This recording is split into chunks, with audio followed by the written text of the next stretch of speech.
ନଷ୍ଟ ହେଇଯିବ, ମୋ ସୌନ୍ଦର୍ଯ୍ୟତା ନଷ୍ଟ ହେଇଯିବ। ଏ ପ୍ରକାର ଅନେକ ମା ମାନେ ଅଛନ୍ତି, ଅନେକ ସ୍ତ୍ରୀ ମାନେ ଅଛନ୍ତି ଯୋଉମାନଙ୍କୁ କି ମା ହେବା ପାଇଁ ପସନ୍ଦ ନାହିଁ। କିନ୍ତୁ ମୁଁ କହେ ମା ହେବା ଏକ ଗୌରବର ବିଷୟ, ମା ହେବା ଏକ ଗୁରୁତ୍ୱପୂର୍ଣ୍ଣ ବିଷୟ ଅଟେ।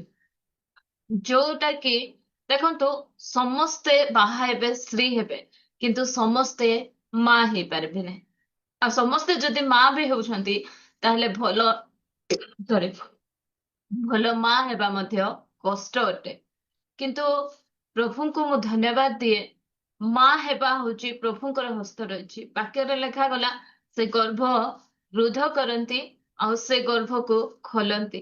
ଆମେ ଦେଖୁ ବାଇବଲରେ ଯେତିକି ବନ୍ଧ୍ୟା ଭଉଣୀ ମାନେ ଅଛନ୍ତି, ଆମେ ସାରାଙ୍କ ବିଷୟରେ ଦେଖୁ, ରିବିକାଙ୍କ ବିଷୟରେ ଦେଖୁ, ହାନାଙ୍କ ବିଷୟରେ ଦେଖୁ, ଆଉ ଅନେକ ଅଛନ୍ତି ସେମାନଙ୍କର ବିଷୟରେ ଯୋଉ ସମୟରେ ଦେଖୁ ଯେ ପରମେଶ୍ୱର ସେମାନଙ୍କର ଗର୍ଭକୁ ରୁଦ୍ଧ କରିଥିଲେ କିଛି କାରଣ ପାଇଁ, ଆଉ ତାପରେ ସେମାନଙ୍କର ଗର୍ଭକୁ ପରମେଶ୍ୱର ଉନ୍ମୁକ୍ତ କରୁଛନ୍ତି। ପ୍ରିୟ ଭଉଣୀ ମାନେ, ଆଜି ମୁଁ ଆପଣମାନଙ୍କ ନିକଟରେ ରଖିବାକୁ ଚାହେଁ ଯେ ଗୋଟେ ମା, ଗୋଟେ ଭଲ ମା, ଆଉ ଗୋଟେ ମାର କାମ କଣ? ସେ ଗୋଟେ ମା ହଉଛି ନିଜର ଛୁଆର ପ୍ରଥମ ଶିକ୍ଷୟିତ୍ରୀ। ସେଥିପାଇଁ କୁହନ୍ତି ନା, ମା ହେଲେ ଶିକ୍ଷିତ ଦେଶ ଯିବ, ମାନେ ଦେଶ ହେବ ଶିକ୍ଷିତ। ମା ଯୋଉ ସମୟରେ ଶିକ୍ଷିତ ହୁଅନ୍ତି, ଗୋଟେ ଶିକ୍ଷିତ ମାର ହିଁ ଗୋଟେ ଶିକ୍ଷିତ ଛୁଆ ଜନ୍ମ ହେବ। ଆମେ ଅନେକ ସମୟ ଦେଖୁ ଯୋଉ ସମୟରେ ପିଲାମାନେ ଟିକେ ଦୁଷ୍ଟାମି କରନ୍ତି, ସେ ସମୟରେ ପରିବାର ଲୋକ କହନ୍ତି ଏସବୁ କାହାଠୁ ଶିଖିଛି? ତା ମା ଠାରୁ ହିଁ ଶିଖିଛି। ଆମର ଅନେକ ସ୍ୱଭାବ ଗୁଡିକ ଆମ ଛୁଆ ମାନଙ୍କ ଜୀବନରେ ଦେଖାଯାଏ। ତ ଆମେ ହେଉଛୁ ଆମ ଛୁଆ ମାନଙ୍କର ପ୍ରଥମ ଶିକ୍ଷୟିତ୍ରୀ, ଆମେ ହେଉଛୁ ଫାର୍ଷ୍ଟ ଟିଚର ସେମାନଙ୍କର। ଆଉ ପ୍ରଥମ ଶିକ୍ଷୟିତ୍ରୀ ଭାବରେ ଆମେ ଆମ ପିଲାମାନଙ୍କୁ କଣ ଶିଖେଇବାର ଆବଶ୍ୟକତା ରହିଛି, ଆଜି ଆମେ ଶିଖିବା। ଯେ ଆମ ପିଲାମାନଙ୍କୁ ଆମେ ଆଲଫାବେଟ ଶିଖାଉଛୁ, ଓ ଆ ଶିଖାଉଛୁ, ଏବିସିଡି ଶିଖାଉଛୁ, ହିନ୍ଦୀ ଶିଖାଉଛୁ, ଇଂଲିଶ ଶିଖାଉଛୁ, ମ୍ୟାଥ ଶିଖାଉଛୁ, ବହୁତ ଭଲ ବିଷୟ। ମତେ ମଧ୍ୟ ମୋ ମା ହିଁ ମାନେ ଓ ଆ ଲେଖିବାଟା ସେ ଶିଖେଇଥିଲେ। ମୁଁ ମୋ ମାଙ୍କ ଠାରୁ ଓ ଆ ଲେଖିବାଟା ଶିଖିଛି। ତ ସେଇ ଓ ଆ ମତେ ଆଜି କଣ କରିଛି, ଅନେକ ବହି ପଢିବାକୁ ଦେଲା, ମାନେ ଅନେକ ଡିଗ୍ରୀ ହାସଲ କରିବା ପାଇଁ ଦେଇଛି। ସେମିତି ଆମେ ମଧ୍ୟ ଆମ ଛୁଆ ମାନଙ୍କୁ ଆମେ କଣ ଶିଖେଇବା? ଜଗତ ମ୍ୟାଥ ଶିଖାଉଛେ, ସାଇନ୍ସ ଶିଖାଉଛେ, ଗଣିତ ଶିଖାଉଛେ, ଭୂଗୋଳ ଶିଖାଉଛି, ଅନେକ ବିଷୟ ଗୁଡିକ ଶିଖାଉଛି। ମାତ୍ର ଆଜ ଏ ଖ୍ରୀଷ୍ଟିଆନ ମା ହିସାବରେ, ଗୋଟେ ପରିତ୍ରାଣ ପ୍ରାପ୍ତ ମା ହିସାବରେ, ନିଜ ଛୁଆ ଯେ ପ୍ରକାର ଜଗତ ମଧ୍ୟରେ ଥିବା ସମୟରେ ଆମେ କଣ ଶିଖାଇବା? ହିତ ଉପଦେଶ 6:22 ଲେଖାଗଲା, ବାଳକର ଗନ୍ତବ୍ୟ ପଥରେ ତାହାକୁ ଶିକ୍ଷିତ କର, ତହିଁରେ ସେ ବୃଦ୍ଧ ହେଲେ ମଧ୍ୟ ତହିଁରୁ ସେ ବିମୁଖ ହେବ ନାହିଁ। ବାକ୍ୟ କହେ ତୁମେ ତୁମର ସନ୍ତାନ ମାନଙ୍କୁ ଶିକ୍ଷିତ କର। କେତେବେଳେ ଶିଖେଇବ? ଛୋଟ ଥିବା ସମୟରେ ଶିଖେଇବ। ଯୋକେବତ୍ ମୂଷାଙ୍କର ମା ଏମିତି ତାଙ୍କୁ ଶିଖେଇଲେ, ଯୋଉ ସମୟରେ ଆମେ ପଢିବା ଏଭ୍ରି ପୁସ୍ତକରେ ଆସୁ, ଯୋକେବତ୍ ମାନେ ତାଙ୍କ ପାଖରେ ଅଳ୍ପ ସମୟ ଥିଲା ମୂଷାଙ୍କୁ ଶିଖେଇବା ପାଇଁ। ସେ ନିଜ ଛୁଆକୁ, ଏମିତି ଗୋଟେ ମା, ଆମେ ସ୍ଥାନରେ ବସିଥିବା କୌଣସି ମା ମଧ୍ୟ ନିଜ ଛୁଆକୁ ମାନେ କ୍ଷୀର ପିଆଇବା ପାଇଁ ଆମେ ବେତନ ନେଇ ନଥିବା। ମାତ୍ର ଯୋକେବତ୍ ଏ ପ୍ରକାର ଜଣେ ମା ଅଟନ୍ତି ଯେ କି ନିଜର ଛୁଆକୁ କ୍ଷୀର ପିଆଇବା ପାଇଁ, ସେ ବେତନ ନେଇଛନ୍ତି। ଫାରୋଙ୍କ ଠାରୁ ସେ ବେତନ ନେଇ ମୂଷାଙ୍କୁ ସେ କ୍ଷୀର ପିଆଉଛନ୍ତି। ଆଉ ସେ ମା ମାନେ ଅଳ୍ପ ସମୟରେ, ହୁଏତ ମୂଷା ଧରି ନିଅନ୍ତୁ 6 ବର୍ଷ ଯାଏ କ୍ଷୀର ପିଇଥିବେ, ଧରି ନିଅନ୍ତୁ 10 ବର୍ଷ ଯାଏ ସେ କ୍ଷୀର ପିଇଲେ, ସେତିକି ଭିତରେ ସେ ମୂଷାଙ୍କୁ ଏ ପ୍ରକାର ସେ ଟ୍ରେନ ଅପ୍ କରିଛନ୍ତି, ଏ ପ୍ରକାର ସେ ଶିଖେଇଛନ୍ତି। ତେଣୁ ସେ ଏଭ୍ରି 11 ଅଧ୍ୟାୟରେ ଆମେ ଯୋଉ ସମୟରେ ପଢୁ, ବିଶ୍ୱାସୀ ମାନଙ୍କର, ହିରୋ ମାନଙ୍କର ଲିଷ୍ଟରେ ସେ ସମୟରେ ମୂଷା କେମିତି କଥା କହୁଛନ୍ତି, ମୂଷାଙ୍କର ବିଷୟରେ ପବିତ୍ର ଆତ୍ମା କି ପ୍ରକାର ଉଲ୍ଲେଖ କରୁଛନ୍ତି। ଆମେ ପଢିବା 11:26 ମୁଁ 25 ପଢୁଛି। ପାପର କ୍ଷଣିକ, ଦେଖନ୍ତୁ ବୟସ ପ୍ରାପ୍ତ 24 ପଢିଲେ ଆମେ ଭଲସେ ଜାଣିପାରିବା। ବିଶ୍ୱାସ ଦ୍ଵାରା ମୂଷା ବୟସ ପ୍ରାପ୍ତ ହେଲା ଉତ୍ତାରେ ଫାରୋଙ୍କ କନ୍ୟାଙ୍କ ପୁତ୍ର ବୋଲି ଖ୍ୟାତ ହେବାକୁ ନାସ୍ତି କଲେ, ସେ ମନା କଲେ। ସେ ନେକ୍ସଟ ଫାରୋ ହେଇଥାନ୍ତେ, ମିଶର ଦେଶର ସେ ରାଜା ହେଇଥାନ୍ତେ। ମାତ୍ର ଯୋଉ ସମୟରେ ସେ ବୟସ ପ୍ରାପ୍ତ ହଉଛନ୍ତି, ଯୋଉ ସମୟରେ ତାଙ୍କର ମା ଦେଇଥିବା ଶିକ୍ଷାକୁ ସେ ମନେ ପକାଉଛନ୍ତି, ଲେଖାଗଲା ନା ବାଳକ୍ୟର ଗନ୍ତବ୍ୟ ପଥରେ ତାହାକୁ ଶିକ୍ଷିତ କରାଅ, ତହିଁରେ ସେ ବୃଦ୍ଧ ହେଲେ ମଧ୍ୟ ତହିଁରୁ ବିମୁଖ ହେବ ନାହିଁ। ଏ ପ୍ରକାର ଶିଖେଇଛନ୍ତି ତାଙ୍କ ମା। ଅଳ୍ପ ସମୟ ମଧ୍ୟରେ ମିଶର ଦେଶରେ ସେ ଅଛନ୍ତି, ଫାରୋ ଘରେ ବଢୁଛନ୍ତି, କୌଣସି ଅଭାବ ନାହିଁ। ତାଙ୍କ ପାଖରେ ସିଂହାସନ ମଧ୍ୟ ଗୋଟେ ଅଛି। ସେ ଫାରୋ ବସିବାର ଦେଖୁଛନ୍ତି, ହୁଏତ ତାଙ୍କ ମନ ମଧ୍ୟରେ ମଧ୍ୟ ଆସିଥିବ ନେକ୍ସଟ ଫାରୋ ମୁଁ ହେବି, ମିଶରର ରାଜା ମୁଁ ହେବି। କିନ୍ତୁ ସେ ବୟସ ପ୍ରାପ୍ତ ହେଲା ପରେ ବିବେଚନା କରୁଛନ୍ତି ପାପର କ୍ଷଣିକ ସୁଖ ଭୋଗ ଅପେକ୍ଷା ଈଶ୍ୱରଙ୍କ ଲୋକମାନଙ୍କ ସହିତ ବରଂ ଦୁଃଖ ଭୋଗ କରିବାକୁ ସେ ପସନ୍ଦ କଲେ। ସେ ମିଶର ସୁଖ ସୁବିଧାକୁ ସେ ଆପଣାଇଲେ ନାହିଁ। ସେ ପରମେଶ୍ୱରଙ୍କର ମାର୍ଗରେ ଚାଲିଲେ, ପ୍ରଭୁଙ୍କ ମାର୍ଗରେ ସେ ଚାଲିଲେ। ସେ ପ୍ରଭୁଙ୍କର ସହିତ ଦୁଃଖ ଭୋଗକୁ ଆପଣାଉଛନ୍ତି। ଆଉ ପୁଣି ମିଶର ସମସ୍ତ ଧନ ଅପେକ୍ଷା ଖ୍ରୀଷ୍ଟଙ୍କର ନିନ୍ଦାର ସହଭାଗୀ ହେବା ଶ୍ରେଷ୍ଠତର ଧନ ବୋଲି ମନେ କଲେ, କାରଣ ସେ ପୁରସ୍କାର ଦାନର ସମୟ ପ୍ରତି ଦୃଷ୍ଟିପାତ କଲେ। ପ୍ରିୟ ଭଉଣୀ ମାନେ, ଆଜି ଆମେ ମଧ୍ୟ ଗୋଟେ ଚକେବତ ପରି ମା ହେଇପାରିବା। ଯେମିତିକି ଆମ ଛୁଆ ମାନଙ୍କୁ ଏ ପ୍ରକାର ଟ୍ରେନ୍ ଅପ୍ କରିଥିବା, ସେମାନେ ବୃଦ୍ଧ ହେଲେ ମଧ୍ୟ ସେଠରୁ ସେମାନେ ବାହାରି ଯିବେ ନାଇଁ, ମୋ ମା ମତେ ଏଟା ଶିଖେଇଛନ୍ତି, ମୁଁ କେବେ ଏ ସ୍ଥାନରୁ ବିମୁଖ ହେବି ନାହିଁ। ଆସନ୍ତୁ ଗୋଟିଏ ପ୍ରଭୁଙ୍କୁ ପାଇଥିବା ମା ମାନେ, ପରିତ୍ରାଣ ପ୍ରାପ୍ତ ମା ମାନଙ୍କର ଦାୟିତ୍ୱ କଣ, ସେମାନେ ତାଙ୍କ ପିଲାମାନଙ୍କୁ କଣ ଶିଖେଇବାର ଆବଶ୍ୟକତା ରହିଛି। ଆମେ ଆମ ଛୁଆ ମାନଙ୍କୁ ମାଥ୍ୟୁ 6:33 ଶିଖେଇବାର ଆବଶ୍ୟକତା ରହିଛି। ପଢନ୍ତୁ ମାଥ୍ୟୁ 6:33 ଆମେ ସମସ୍ତେ ଜାଣିଛୁ ଏ ପଦ। ଏ ପ୍ରକାର ଲେଖାଯାଏ, କିନ୍ତୁ ତୁମ୍ଭେମାନେ ପ୍ରଥମରେ ତାହାଙ୍କର କିନ୍ତୁ ରାଜ୍ୟ ତୁମେମାନେ ହଁ ପଢନ୍ତୁ। କିନ୍ତୁ ତୁମେମାନେ ପ୍ରଥମରେ ତାହାଙ୍କ ରାଜ୍ୟ ଓ ଧାର୍ମିକତା ଅନ୍ୱେଷଣ କର, ଆଉ ଏ ସମସ୍ତ ବିଷୟ ମଧ୍ୟ ତୁମମାନଙ୍କୁ ଦିଆଯିବ। ଆମ ଛୁଆ ମାନଙ୍କୁ ଆମେ ଶିଖେଇବାର ଆବଶ୍ୟକତା ରହିଛି ଯେ ପ୍ରଥମରେ ଆମ ଜୀବନରେ ପ୍ରଭୁ ହେବାର ଅଛି। ଆମ ଜୀବନରେ କୌଣସି ବିଷୟ ପ୍ରଥମ ନାହିଁ, ଆମ ଜୀବନରେ ପ୍ରଭୁ ହିଁ ପ୍ରଥମ ହେବାର ଅଛି। ଆଉ ଆମ ଛୁଆ ମାନଙ୍କୁ ଆମେ କହିବାର ଅଛି ପ୍ରଭୁ ଅପସନାଲ ନୁହନ୍ତି। ପ୍ରଭୁଙ୍କୁ ଆମେ ମାନେ ନିଜ ମନ ମୁତାବକ ଆମେ ବାଛିବା ନାହିଁ, ସେ ହଉଛନ୍ତି ଆମ ମାନଙ୍କର ପରମେଶ୍ୱର।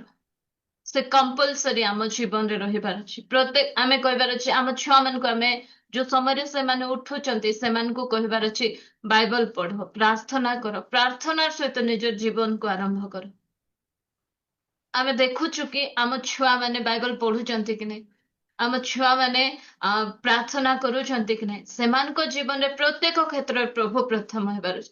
ଯୋଉ ସମୟରେ ସେମାନେ ସ୍କୁଲ ଯାଉଛନ୍ତି ପ୍ରାର୍ଥନାର ସହିତ ବାହାର, ଏକ୍ଜାମ ହଲକୁ ଯାଉଛନ୍ତି ପ୍ରାର୍ଥନାର ସହିତ ଯାଅ, କିଛି ଜବ୍ କରିବା ପାଇଁ ଯାଉଛନ୍ତି ପ୍ରାର୍ଥନାର ସହିତ ଯାଅ। ଆମେ ଶିଖେଇବାର ଅଛି ଆମ ଛୁଆ ମାନଙ୍କ ଜୀବନରେ ପ୍ରଭୁ ହିଁ ପ୍ରଥମ ହେବାର ଅଛି, ଆଉ କେହି ନାହିଁ। ତାଙ୍କ ଜୀବନରେ ଆଉ କୌଣସି ବିଷୟ ନିମନ୍ତେ ସ୍ଥାନ ନଥିବା, ପ୍ରଥମେ ପ୍ରଭୁ। ଦେଖିବେ ଯୋଉ ସମୟରେ ପିଲାମାନଙ୍କ ଜୀବନରେ ପ୍ରଭୁ ପ୍ରଥମ ହେଇଯିବେ, ଆମେ ନିଶ୍ଚିନ୍ତରେ ରହିପାରିବା। ପ୍ରଭୁଙ୍କ ଜଣେ ଦାସୀ କହନ୍ତି, ଯୋଉ ସମୟରେ ଛୁଆ ମାନେ ଆପଣ ମାନଙ୍କର ସହିତ ରହୁଛନ୍ତି, ସେମାନଙ୍କୁ ଏ ପ୍ରକାର ଭାବରେ ଟ୍ରେନ୍ ଅପ୍ କର ଯୋଉ ସମୟରେ କି ସେମାନେ ଏଇ ମନ୍ଦ ଅନ୍ଧକାର ଜଗତ ମଧ୍ୟକୁ ଯିବେ, ସେ ସମୟରେ ଯେମିତି ସେମାନେ ପଢି ନ ଯାଆନ୍ତି, ଯେମିତି ସେମାନେ ଝୁଣ୍ଟି ନ ପଡନ୍ତି। ଆମେ ଖ୍ରୀଷ୍ଟିଆନ ମା ମାନଙ୍କର ବହୁତ ଦୁଃଖ ମାନେ ଚିନ୍ତା କଣ ଥାଏ, ମୋ ପିଲା ଯାଉଛି, ପ୍ରଭୁଙ୍କର କୌଣସି ଅବାଧ୍ୟତାର କାମ ତ କରିଦେବ ନାହିଁ, ପ୍ରଭୁଙ୍କର ଅଗୌରବର ବିଷୟ ତ କିଛି କରିଦେବ ନାହିଁ, କିଛି ପାପରେ ତ ପଡିଯିବ ନାହିଁ, ଖରାପ ସହଭାଗିତାରେ ତ ପଡିଯିବ ନାହିଁ। ଏ ପ୍ରକାର ଚିନ୍ତା, ଏ ପ୍ରକାର ଡର ଆମ ପ୍ରତ୍ୟେକ ମା ମାନଙ୍କର ରହିଥାଏ। ଯୋଉ ସମୟରେ ଆମେ ଛୁଆ ମାନଙ୍କୁ ବାହାରେ ପାଠ ପଢେଇବା ପାଇଁ ଛାଡୁ, ଏ ପ୍ରକାର ଭୟ ଥାଏ। କିନ୍ତୁ ଆଜି ଯଦି ଆପଣଙ୍କ ଛୁଆ ମାନେ ଆପଣଙ୍କର ସହିତ ଅଛନ୍ତି, ତାହେଲେ ଏ ବିଷୟ ଆମେ ଶିଖେଇବାର ଆବଶ୍ୟକତା ରହିଛି। ନାଇଁ, ଆମ ଜୀବନରେ ପ୍ରଭୁ ହିଁ ପ୍ରଥମ। ଆଉ ପିଲାଙ୍କୁ ଆମେ କେମିତି ଶିଖେଇବା, ଆମେ ଯୋଉ ସମୟରେ ପ୍ରାକ୍ଟିସ କରିବା ଯେ ଆମ ଜୀବନରେ ପ୍ରଭୁ ପ୍ରଥମ, ସେମାନେ ଦେଖିବେ। ଯୋଉ ସମୟରେ ଆମେ ଉଠୁଛୁ ପ୍ରିୟ ଭଉଣୀ ମାନେ, ସେ ସମୟରେ ଆମ ଦିନର ଆରମ୍ଭକୁ ଆମେ କେମିତି କରୁଛୁ, କିଚେନ ରେ ଶୋଇ ଉଠୁ ଉଠୁ ମୁହଁ ନ ଧୋଉଣୁ ଆମେ କିଚେନ କୁ ପଳେଇ ଯାଉଛୁ ନା ଆମେ ଆଣ୍ଠୁରେ ଆସୁଛୁ। ସେଟା ଆମ ଛୁଆ ମାନେ ଦେଖୁଛନ୍ତି। ଆମେ କରିକିନା ଆମ ଛୁଆ ମାନଙ୍କୁ ଦେଖାଇବାର ଅଛି ଯେ ନାଇଁ ଆମ ଜୀବନର ଆରମ୍ଭ, ଆମ ଦିନର ଆରମ୍ଭ ପ୍ରଭୁଙ୍କର ସହିତ ହଉଛି। ଆମ ଜୀବନରେ ପ୍ରଭୁ ହିଁ ପ୍ରଥମ ହଉଛନ୍ତି। ଦେଖୁ ଯୋଉ ସମୟରେ ଆମେ ଅବ୍ରାହମଙ୍କର ବିଷୟରେ ଦେଖିବା, ଅବ୍ରାହମ କୁ ପରମେଶ୍ୱର କହିଲେ ଯେ ତୁମେ ଯେଉଁ ପୁତ୍ରକୁ ସ୍ନେହ କରୁଛ ସେ ପୁତ୍ରକୁ ଆମ ନିମନ୍ତେ ବଳିଦାନ କରିବା ନିମନ୍ତେ ମରିଆ ପର୍ବତକୁ ନି। ଯୋଉ ସମୟରେ ସେ ସ୍ଥାନରେ ଅବ୍ରାହମକୁ ପଚାର ହଉଛି ତୁମେ କୁଆଡେ ଯାଉଛ, ସେ କହୁଛନ୍ତି ଗୋଟେ କଥା। 22 ଅଧ୍ୟାୟ ଆଦି ପୁସ୍ତକ ଖୋଲିବା।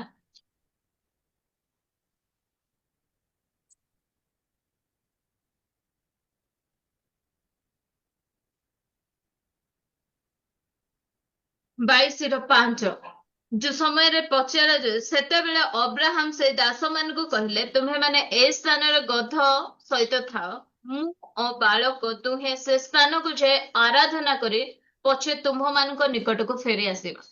ବାଇବଲର ଆରାଧନା ଶବ୍ଦ ପ୍ରଥମେ ଏ ସ୍ଥାନରେ ଆସିଛି। 22:5 ଆଦି ପୁସ୍ତକ 22:5 ପ୍ରଥମ ଆରାଧନା ଶବ୍ଦ ଆସିଛି। ଆରାଧନା ମାନେ କଣ ଜାଣନ୍ତି କି ପ୍ରିୟ ଭଉଣୀ ମାନେ? ଆରାଧନା ହଉଛି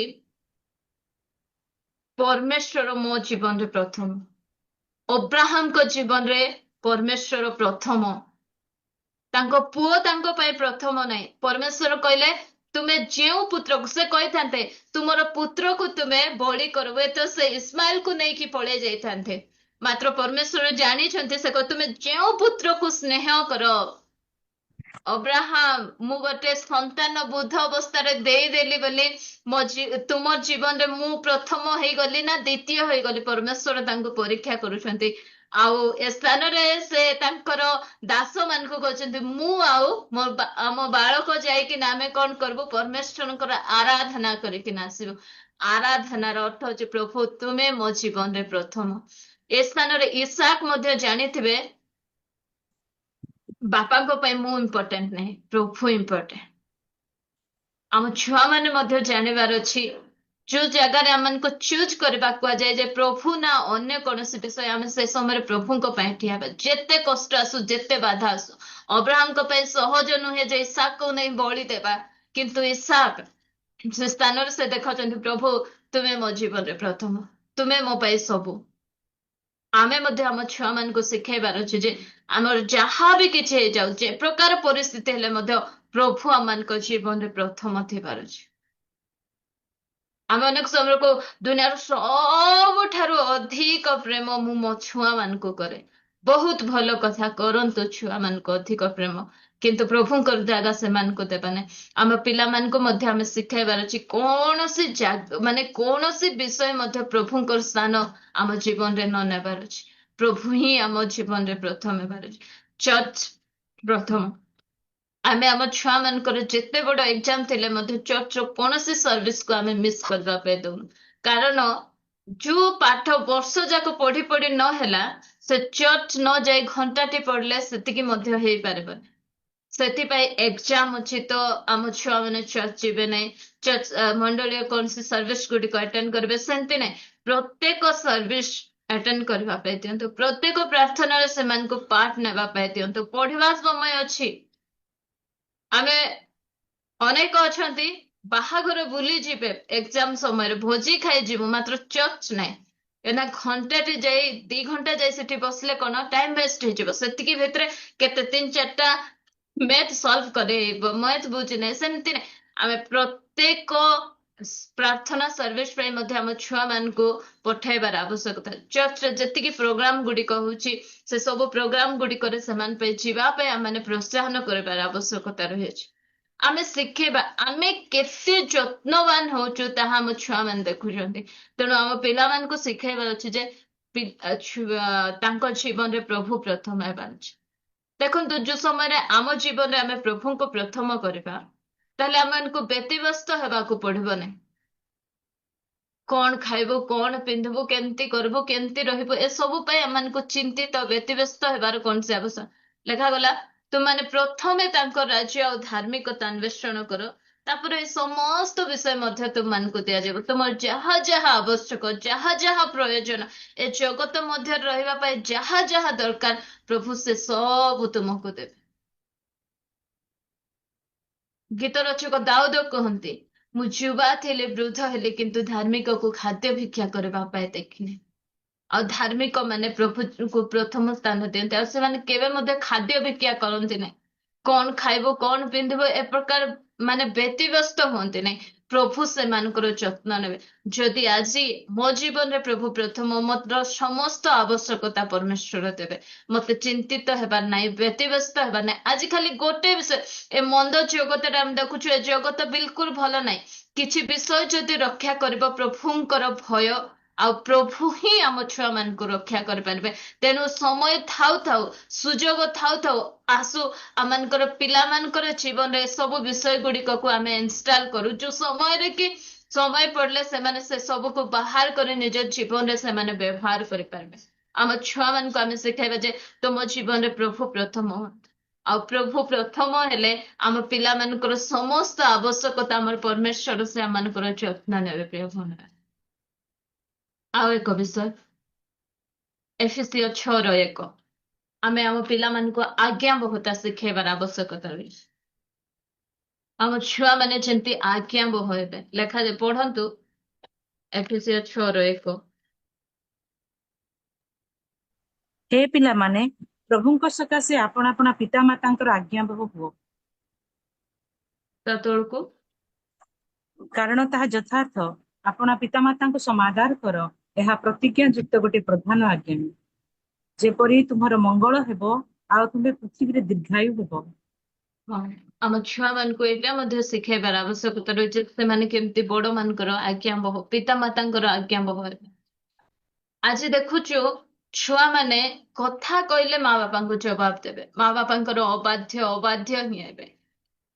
କଥା ଶୁଣୁନାହାନ୍ତି, ଯାହା ପାଟିରେ ମଧ୍ୟ ଶୁଣିବୁ। ଛୁଆ ମାନେ ବଡ ହେଇଗଲେଣି କହିଲେ ଆମେ ଅନେକ ସମୟରେ ଶୁଣିଥାଉ, ଆମ ପିଲାମାନେ ଆଉ କଥା ଶୁଣୁନାହାନ୍ତି, ମୁହଁ ଉପରେ ଜବାବ ଦଉଛନ୍ତି। ବହୁତ ଦୁଃଖ କରନ୍ତି ସେମାନେ। ଏ ପ୍ରକାର ଦୁଃଖ ଅନେକ ମା ବାପା କହନ୍ତି, ଯୋଉ ସମୟରେ ଛୋଟ ଥିଲେ ମା ମା ମା ମା ହଉଥିଲେ, ଏବେ ବଡ ହେଇଗଲା ପରେ ଆମକୁ ଆଉ ନାହିଁ, ଖାଲି ମୋବାଇଲ ଧରୁଛନ୍ତି, ସାଙ୍ଗସାଥି ସହିତ ବୁଲୁଛନ୍ତି, କିନ୍ତୁ ଆମ କଥା ସେମାନେ ଆଉ ଶୁଣୁନାହାନ୍ତି। କିନ୍ତୁ ଆଜି ଆମେ ଆମ ପିଲାମାନଙ୍କୁ ଶିଖେଇବା ଯେ ଆଜ୍ଞାବହ, ଯୋଉ ସମୟରେ ସେମାନେ ଅବାଧ୍ୟ ହଉଛନ୍ତି, ସେ ସମୟରେ ଆମେ ସେମାନଙ୍କୁ ଶିଖେଇବାର ଅଛି ତୁମେ କେମିତି ଆଜ୍ଞାବହ ହେବା। ଆଉ ଏସବୁ ଆମ ଛୁଆ ମାନେ ଆମ ଠାରୁ ହିଁ ଶିଖନ୍ତି। ପ୍ରିୟ ମାନେ, ଦେଖନ୍ତୁ ଗୋଟେ ପୁଅ ବୋହୂ ଥିଲେ, ସେମାନେ କଣ କଲେ, ତାଙ୍କର ମା ଯୋଉ ସମୟରେ ବୟସ୍କ ହେଇଗଲେ, ବୃଦ୍ଧ ହେଇଗଲେ, ସେ ବୃଦ୍ଧା ମାକୁ ନେଇକିନା ସେମାନେ ଓଲ୍ଡ ଏଜ ହୋମକୁ ଗଲେ। ଆଉ ଓଲ୍ଡ ଏଜ ହୋମକୁ ଯିବା ସମୟରେ ସେ ସ୍ଥାନରେ ତାଙ୍କ ମାକୁ ଛାଡିକିନା ଆସିବା ପାଇଁ ସେମାନେ ଯାଇଛନ୍ତି। ମା ବାପା, ତାପରେ ତାଙ୍କର ସେ ପୁଅ ବୋହୂ, ତାଙ୍କର ମା ଆଉ ତାଙ୍କର ନାତି, ଏମାନେ ଯାଇଛନ୍ତି ଓଲ୍ଡ ଏଜ ହୋମକୁ ଛାଡିବା ପାଇଁ। ସେ ସମୟରେ ଗୋଟେ ଫର୍ମ ଫିଲଅପ କରାହଉଛି, ଆଉ ପୁଅ ତାର ଫର୍ମ କୁ ଫିଲଅପ କରୁଛି, ଯେହେତୁ ତାଙ୍କ ମାଙ୍କୁ ସେ ଓଲ୍ଡ ଏଜ ହୋମ ରେ ରଖିବେ ବୋଲି। ସେ ସମୟରେ ସେ ନାତି ଛୁଆଟା କଣ କହୁଛି, ଆଜ୍ଞା ମତେ ମଧ୍ୟ ଗୋଟେ ଫର୍ମ ଦେଇଥାନ୍ତୁ। କାହିଁକି ତତେ ଫର୍ମ ଦରକାର ନାହିଁ, ମୁଁ ମଧ୍ୟ ବଡ ହେଲେ ମୋ ମା ବାପାଙ୍କୁ ମଧ୍ୟ ଆଣିକିନା ଓଲ୍ଡ ଏଜ ହୋମ ରେ ଛାଡିବି। କାହିଁକିନା ଆମର ପିଲାମାନେ କାଠାରୁ ଶିଖୁଛନ୍ତି, ଆମ ଠାରୁ ହିଁ ଶିଖୁଛନ୍ତି। ସେ ସମୟରେ ତାଙ୍କର ବାପା ମା, ସେ ପୁଅ ବୋଉ ରିଏଲାଇଜ କଲେ, ଆଉ ମାଙ୍କୁ ଧରିକିନା ଘରକୁ ପଳେଇ ଆସିଲେ। ଆରେ ଅନେକ ସମୟରେ ଆମେ ଆମର ମା ବାପାଙ୍କୁ ଅବହେଳା କରିବା ଦ୍ଵାରା, ଆମେ ଆମର ଶାଶୁ ଶ୍ୱଶୁରଙ୍କର ଅବାଧ୍ୟ ହେବାଟା ଆମର ପୁଅ ଝିଅ ଦେଖୁଛନ୍ତି, ଆଉ ସେଇ ଅବାଧ୍ୟତା, ସେଇ ସବୁ ବିଷୟ ସେମାନେ ଆମ ଥିରେ ଆପ୍ଲାଏ କରୁଛନ୍ତି। ଆମର କଥା ମଧ୍ୟ ସେମାନେ ଶୁଣୁନାହାନ୍ତି। ଅନେକ ପରିବାରରେ ଦେଖିବେ ଶାଶୁ ବୋହୂର ବିଲକୁଲ ପଡୁନଥିବ। ଶାଶୁ ମାନଙ୍କର ଯତ୍ନ ନେବାଟା ଏମାନଙ୍କୁ ବହୁତ କଷ୍ଟ ହେଇଯାଉଥିବ। ଆଜି ଆମେ ଯେ ପ୍ରକାର ବ୍ୟବହାର କରୁଛୁ ଆମ ଛୁଆ ମାନଙ୍କୁ, ଆମ ଛୁଆ ମାନେ ମଧ୍ୟ ଠିକ ସେଇ ପ୍ରକାର ବ୍ୟବହାର କରିବେ ଆମ ପ୍ରତି। ସେଥିପାଇଁ ବି କେୟାରଫୁଲ ଆମ ପ୍ୟାରେଣ୍ଟସ୍ ମାନଙ୍କ ସହିତ ଆମେ କି ପ୍ରକାର କଥା ହଉଛୁ। ଆମେ ବଡ ପାଟିରେ ସେମାନଙ୍କ ସହିତ କଥାବାର୍ତ୍ତା ହଉଛୁ କି ସେମାନଙ୍କ ସହିତ ଆମମାନଙ୍କର ବ୍ୟବହାର କେମିତି ରହିଛି। ଏସବୁ ଆମେ ଗୋଟେ ଭଲ ପରିବେଶ ଗୋଟେ ଆମେ ତିଆରି କରିବାର ଆବଶ୍ୟକତା ରହିଛି। ଯୋଉ ସମୟରେ ଆପଣଙ୍କର ଘରେ ଯଦି ଆପଣଙ୍କର ଶାଶୁ ଶ୍ୱଶୁର ରହୁଛନ୍ତି, ଆପଣ କିଛି କରୁଛନ୍ତି, ଛୁଆ ମାନଙ୍କୁ କୁହନ୍ତୁ କି ନେଇକିନା ଜେଜେମା ଜେଜେବାପା ଅଜାଆଈଙ୍କୁ ଦିଅନ୍ତୁ, ଯଦ୍ୱାରା ସେମାନେ ଶିଖିବେ ଯେ ନାଇଁ ଆମକୁ ଏମାନଙ୍କୁ ଯତ୍ନ ନେବାର ଆବଶ୍ୟକତା ରହିଛି। ଏମାନଙ୍କର ଯୋଉ ଛୋଟିଆ ଛୋଟିଆ କାମ ସେମାନଙ୍କ ପାଇଁ କରିବା ପାଇଁ ଦିଅନ୍ତୁ। ମୁଁ ଯୋଉ ସମୟରେ କିଛି ବନାଏ, ମୁଁ କିଚେନ ପାଖରେ ହିଁ ମୋର ଶାଶୁ ଶ୍ୱଶୁରଙ୍କର ରୁମ୍, ମାତ୍ର ମୁଁ ନେଇକି ଦିଏ ନାହିଁ। ଛୁଆମାନେ ଯୋଉ ସମୟରେ ଥାନ୍ତି ସେମାନଙ୍କୁ ମୁଁ ଡାକେ, ଆଉ ତୁମେ ନେଇକି ଦିଅ। କାହିଁକି ନା ସେଟା ଶିଖନ୍ତୁ ଯେ ମା ବାପା କେମିତି ଜେଜେମା ଜେଜେବାପାଙ୍କର ଯତ୍ନ ନେଉଛନ୍ତି। ଅନେକ ପରିବାରରେ ଦେଖିବେ ମା ବାପାଙ୍କର ପସନ୍ଦର ରୋଷେଇ ହୁଏ ନାହିଁ, ଘରେ ସ୍ୱାମୀର ପସନ୍ଦର ରୋଷେଇ ହେବ, ପୁଅ ଝିଅ ମାନଙ୍କୁ କଣ ପସନ୍ଦ ସେଟା ରୋଷେଇ ହେବ। କେବେ ଶାଶୁ ଶ୍ୱଶୁରଙ୍କର ପସନ୍ଦର ରୋଷେଇ ମଧ୍ୟ କରନ୍ତୁ। ଆଉ ଯୋଉ ସମୟରେ ଦେଖୁଛନ୍ତି ଆପଣଙ୍କର ଶାଶୁ ଶ୍ୱଶୁରଙ୍କୁ ବଡ ପାଟିରେ ଆପଣଙ୍କର ପୁଅ ଝିଅ ମାନେ କଥାବାର୍ତ୍ତା ହଉଛନ୍ତି, ଏ ବୁଢା ଏ ବୁଢୀ ଗୋଟେ ବିରକ୍ତ କରୁଥିବ, କହିଲା କଥାକୁ କହିଲାକୁ ଏମିତି କଥା ଯଦି ସେମାନଙ୍କର ପାଟିରେ ଆସୁଛି, ଆପଣ ଖୁସି ହେଇଯାଆନ୍ତୁ ନାହିଁ। ଯାହା ହଉ ବୁଢୀ ମତେ ଗାଳି କରିଥିଲା, ହେଇଛି ମୋ ଝିଅ ତାକୁ ଗାଳି କରୁଛି, ମୁଁ ତ କହିପାରୁନାହିଁ, ଏ ପ୍ରକାର ଖୁସି ହୁଅନ୍ତୁ ନାହିଁ। ସେ ସମୟରେ ସେମାନଙ୍କୁ ସେଇ ଜାଗାରେ ହିଁ ସେମାନଙ୍କୁ ଗାଳି କରନ୍ତୁ, କାରଣ ସେ ବଡ, ତାଙ୍କୁ ସମ୍ମାନର ସହିତ କଥା ହୁଅନ୍ତୁ। ଯଦି ସେ ସମୟରେ ଆପଣ ତାଙ୍କୁ ଶିଖେଇବେ ନାହିଁ, ସେଇ ସମ୍ମାନ ଆପଣଙ୍କର ଜୀବନରେ ମଧ୍ୟ ରିପିଟ ହେବ। କୁହନ୍ତି ନା ଶାଶୁର ପାଳି ଗଲେ ବୋହୁର ପାଳି ଆସେ। ତ ଆମର ପାଳିରେ ଭଲ ଭାଗ ହିଁ ଆସୁ, ତେଣୁ ଆମେ ପିଲାମାନଙ୍କୁ ଭଲ ବିଷୟ ଆମେ ଶିଖେଇବାର ଆବଶ୍ୟକତା ରହିଅଛି। ଆଉ ଯୋଉ ସମୟରେ ସେମାନେ ଯେକୌଣସି ଯାହା ବିରୁଦ୍ଧରେ ମଧ୍ୟ କଥା ହୁଅନ୍ତୁ, ଅନେକ ସମୟରେ ଛୁଆ ମାନେ ଚର୍ଚ୍ଚର ଏଲ୍ଡର ମାନଙ୍କର ବିଷୟରେ ଆସି ଅନେକ କଥା କୁହନ୍ତି। ଯେହେତୁ ମୁଁ ୟୁଥ ମାନଙ୍କ ମଧ୍ୟରେ ମଧ୍ୟ କାମ କରେ, କାହାର କଥା ଭଲ ଲାଗି ନଥିବ, ଅନେକ ଆସିବେ ମୋ ପାଖରେ ବସି ସେମାନଙ୍କ ବିରୁଦ୍ଧରେ ବଖାଣନ୍ତୁ, କହିବେ ନାଇଁ ସେମାନେ ବଡ, ସେମାନେ ଯେତେ ଯାହା ହେଲେ ମଧ୍ୟ ଆମେ ସେମାନଙ୍କର ଅଧୀନରେ ରହିବାର ଅଛି, ସେମାନଙ୍କର କଥାକୁ ଆମେ ମାନିବାର ଅଛି। ଆମେ ଶିଖେଇବାର ଆବଶ୍ୟକତା ରହିଛି। ଭଲ ହେଇଛି ୟୁଥ ମାନେ ସବୁ ଅନ୍ୟମାନଙ୍କୁ ଖରାପ କହୁଛନ୍ତି, ମତେ ଭଲ ବୋଲି ଭାବି ଆସି ମତେ ସବୁ ଜଣାଉଛନ୍ତି, ଏମିତି ଖୁସି ହେବା କଥା ନାହିଁ। ଯୋଉ ସମୟରେ ଆମେ ଦେଖୁଛୁ ପିଲାମାନେ ଅବାଧ୍ୟ ହଉଛନ୍ତି, କିଛି ଦୁଷ୍ଟ କାମ କରୁଛନ୍ତି, ସେ ସମୟରେ ଆମେ ସେମାନଙ୍କୁ ଶିଖେଇବାର ଆବଶ୍ୟକତା ରହିଛି। ସେମାନଙ୍କୁ କହିବାର ଆବଶ୍ୟକତା ରହିଛି ଯେ ନାଇଁ ତୁମେ ଏଟା ଯୋଉଟା କରୁଛ ସେଟା ଠିକ ନାହିଁ। ଆଜି ଆମ ଛୁଆ ମାନଙ୍କୁ ପ୍ରଭୁଙ୍କର ଦାସ କହନ୍ତି କି କେଜି ଠାରୁ ପିଜି ପର୍ଯ୍ୟନ୍ତ ଅନେକ ବୁକ୍ ଆମେ ସେମାନଙ୍କୁ ଦେଇଛୁ, କିନ୍ତୁ ବାଇବଲ ଆମ ପିଲାମାନଙ୍କୁ ଆମେ ଦେଇଛୁ କି? ସେଇ ବାଇବଲ ହିଁ ଆମ ପିଲାମାନଙ୍କୁ ଆଜ୍ଞା ବହତା ଶିଖେଇବ। ଆମେ ବାଇବଲ ଦେବାଟା ଭୁଲି ଯାଇନୁ, ଆମେ ଅନେକ ବୁକ୍ ସେମାନଙ୍କ ନିମନ୍ତେ କିଣିଛୁ। ସେମାନଙ୍କର କମ୍ପିଟିଟିଭ ଏକ୍ଜାମ ପାଇଁ ଆମେ ବୁକ୍ କିଣିଛୁ, ସେମାନେ କେମିତି ଏଣ୍ଟ୍ରାନ୍ସ ଏକ୍ଜାମ ଗୁଡିକ ଦେବେ, ପାସ୍ ହେବେ, ସେଥିପାଇଁ ଆମେ ଲକ୍ଷ ଲକ୍ଷ ଟଙ୍କା ସରେଇକିନା ସେମାନଙ୍କ ପାଇଁ ବୁକ୍ କିଣି ଦେଇଛୁ। କିନ୍ତୁ ଆଜିକାଲି 200 ଟଙ୍କା 300 ଟଙ୍କାର ବାଇବଲ ସେମାନଙ୍କର ହାତରେ ଆମେ ଧରେଇଛୁ କି? ଆଜି ଆମ ଛୁଆ ମାନଙ୍କର ପର୍ସନାଲ ବାଇବଲ ଅଛି କି? ସେମାନେ ପଢୁଛନ୍ତି କି? ପ୍ରଭୁଙ୍କ ଦାସ କହନ୍ତି ଯେ ଏ ବାଇବଲ କୁ ଯଦି ଆଜି ଆମେ ବହି ବହି ବୁଲୁଛୁ, ଏମିତି ଗୋଟେ ସମୟ ଆଇବ ଯୋଉ ସମୟରେ କି ବାଇବଲ ଆମମାନଙ୍କୁ ବହିବ। ତେଣୁ ବାଇବଲ ଆମ ଛୁଆ ମାନଙ୍କୁ ପ୍ରତ୍ୟେକ ସମୟରେ ଦେବାର ଆବଶ୍ୟକ। ସେମାନେ ବାଇବଲ ପଢନ୍ତୁ, ସେଥିପାଇଁ ମାନେ ସେମାନଙ୍କୁ ଏନକରେଜ କରିବାର ଆବଶ୍ୟକତା ରହିଛି। ଏ ବାଇବଲ ହିଁ ଆମ ଛୁଆ ମାନଙ୍କୁ ରକ୍ଷା କରିବା। ଆଉ ଦେଖନ୍ତୁ କିଛି ଦିନ ତଳେ ଆମେ ଗୋଟେ ଘଟଣା ଶୁଣିଥିଲୁ, ଗୋଟେ ଝିଅ କଣ କରୁଛି, ଚାକିରି ପାଇଁ ତାର ମା କୁ ହତ୍ୟା କରିଦଉଛି। ଯୋଉ ସମୟରେ ତାଙ୍କ ବାପା ମରିଗଲେ, ବାପା ମଲା ପରେ ଚାକିରି କାହାକୁ ହବ, ମା କୁ ହେବ। କିନ୍ତୁ ସେ ଝିଅ କଣ କଲା, ସେ ଚାକିରି ମତେ ହେବାର ଅଛି ବୋଲି ନିଜ ମା କୁ ସେ ମାରି ପକଉଛି। ଏ ନ୍ୟୁଜ ଟା ଆପଣ ମାନେ ଶୁଣିଥିବେ, ନିଜର ମା କୁ ସେ ମାରୁଛି। ମାନେ କେମିତି ଅବସ୍ଥାରେ ଆମ ଜଗତ ଗଲାଣି। ତାପରେ ଶୁଣା ଯାଉଛି ସେ ବାପାଙ୍କୁ ମଧ୍ୟ ସେ ନିଜେ ହିଁ ମାରିଛି। ମାନେ ସାମାନ୍ୟ ଚାକିରି ପାଇଁ, ସାମାନ୍ୟ ଟଙ୍କାର ଲୋଭ ପାଇଁ ନିଜର ମା ବାପାଙ୍କୁ ମଧ୍ୟ ମାରିବା ପାଇଁ ଛୁଆ ମାନେ ପଛଉନାହାନ୍ତି। କାହିଁକି ଏମିତି ହଉଛି? ସେମାନଙ୍କ ପାଖରେ ଜଗତର ଜ୍ଞାନ ଭର୍ତ୍ତି ହେଇଛି, କିନ୍ତୁ ପ୍ରଭୁଙ୍କର ଜ୍ଞାନ, ଆତ୍ମିକ ଜ୍ଞାନ, ବାଇବଲର ଜ୍ଞାନ ସେମାନଙ୍କର ଭିତରେ ନାହିଁ। ପ୍ରଭୁ ବିଷୟକ ଭୟ ସେମାନଙ୍କ ଭିତରେ ନାହିଁ। ତେଣୁ ସେ ପ୍ରକାର ଦୁର୍ଦାନ୍ତ କାମ କରିବା ପାଇଁ ମଧ୍ୟ ସେମାନେ ଭୟଭୀତ ହଉନାହାନ୍ତି। ଆମେ ମୂଷା ଗୋଟେ ମାରିଥିଲେ ଆମକୁ କେତେ ଗିଲ୍ଟି ଫିଲ୍ ହଉଛି, ଏମାନେ ମଣିଷ ମାରି ମଧ୍ୟ କେମିତି ରହିପାରୁଛନ୍ତି ଖୁସି। ଏ ପ୍ରକାର ବିଷୟ ଗୁଡିକ ଜଗତ ମଧ୍ୟରେ ଆସୁଛି, ଆଉ ଏ ମନ୍ଦ ଜଗତରୁ କିଛି ବିଷୟ ଯଦି ଆମ ପିଲାମାନଙ୍କୁ ରକ୍ଷା କରିବ ତାହା ହଉଛି ବାଇବଲ। ତେଣୁ ଏ ବାଇବଲକୁ ଛୁଆମାନଙ୍କୁ ଦେବା ପାଇଁ ଆମେ କେବେ ମଧ୍ୟ ଅବହେଳା ନ କରୁ। ଏ ବାଇବଲ ସେମାନଙ୍କର ଜୀବନରେ ଆସିବାର ଆବଶ୍ୟକତା ରହିଛି। ତେଣୁ ଆମେ ଶିଖେଇବାରୁ ଛୋଟ ଥିବା ବେଳେ।